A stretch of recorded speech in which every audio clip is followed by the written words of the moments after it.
दुनिया में एक नया पावर शिफ्ट देखने को मिल रहा है। ब्रिक्स और G7 के बीच एक इकोनॉमिक और पॉलिटिकल बैटल शुरू हो चुकी है।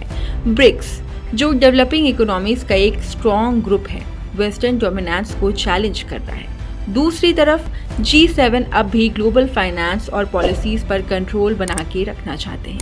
लेकिन कौन जीतेगा? क्या ब्रिक्स सच में एक नया वर्ल्ड ऑर्डर ला सकता है? आज के इस वीडियो में हम ब्रिक्स वर्सेस G7 का कंपैरिजन करेंगे और देखेंगे कि इसका इंडिया पर क्या इम्पैक्ट हो सकता है। तो चलिए इस वीडियो को शुरू करते हैं। ब्रिक्स और G7, ये ग्रुप आखिर है क्या?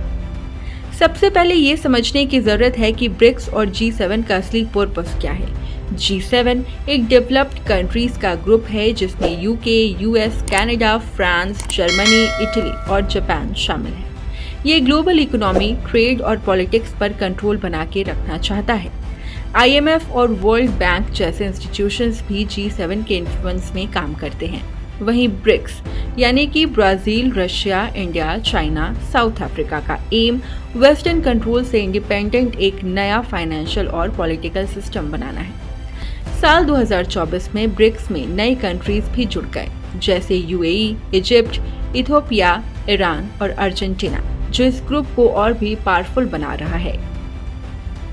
ब्रिक्स वर्सेस G7, किसका इन्फ्लुएंस ज्यादा है? अगर जीडीपी के बेसिस पर देखा जाए तो अब ब्रिक्स का कलेक्टिव जीडीपी 31.5%, पहली बार G7 30.7% से ज्यादा हो गया है। इसका मेन रीजन चाइना और इंडिया के रैपिड इकोनॉमिक ग्रोथ है।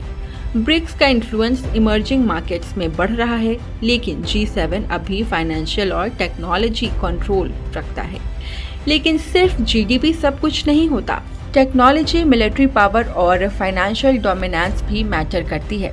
अभी भी US डॉलर ग्लोबल ट्रांजैक्शंस का 58% कवर करता है, जो G7 को एक स्ट्रॉन्ग पोजीशन में रखता है।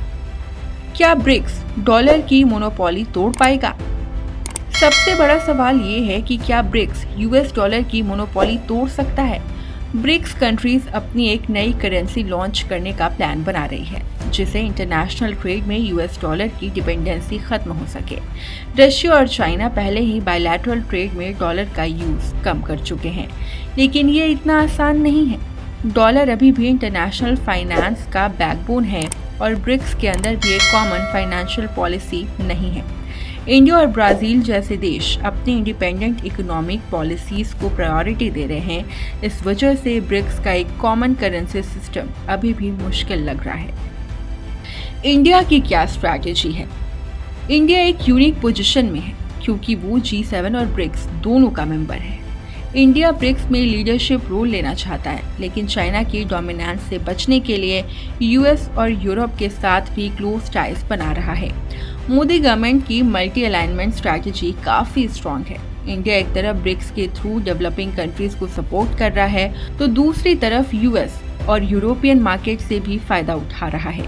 इस वजह से इंडिया का रोल आने वाले टाइम में और भी ज्यादा इम्पोर्टेंट हो जाएगा। फ्यूचर क्या हो सकता है? अगर ब्रिक्स सक्सेसफुली एक स्ट्रॉन्ग फाइनेंशियल सिस्टम डेवलप करती है तो ग्लोबल पावर स्ट्रक्चर शिफ्ट हो सकती है, लेकिन G7 भी ऐसे नहीं छोड़ेगा। वेस्टर्न कंट्रीज अब चाइना और रशिया के राइज को काउंटर करने के लिए नई पॉलिसीज बना रही है। आने वाले टाइम में ब्रिक्स और G7 का ये इकोनॉमिक और पॉलिटिकल वॉर और इंटेंस होने वाला है। वर्ल्ड इकोनॉमी में मल्टीपोलर सिस्टम डेवलप हो सकता है, जिसमें एक तरफ वेस्टर्न डोमिनेंस होगा और दूसरी तरफ ब्रिक्स जैसे इमर्जिंग पावर्स होंगे। तो ये था ब्रिक्स वर्सेस G7 का जियोपॉलिटिकल बैटल। आपके हिसाब से कौन सा ग्रुप फ्यूचर में डोमिनेट करेगा? इंडिया को ब्रिक्स में लीडरशिप लेनी चाहिए या G7 के साथ क्लोज रहना चाहिए?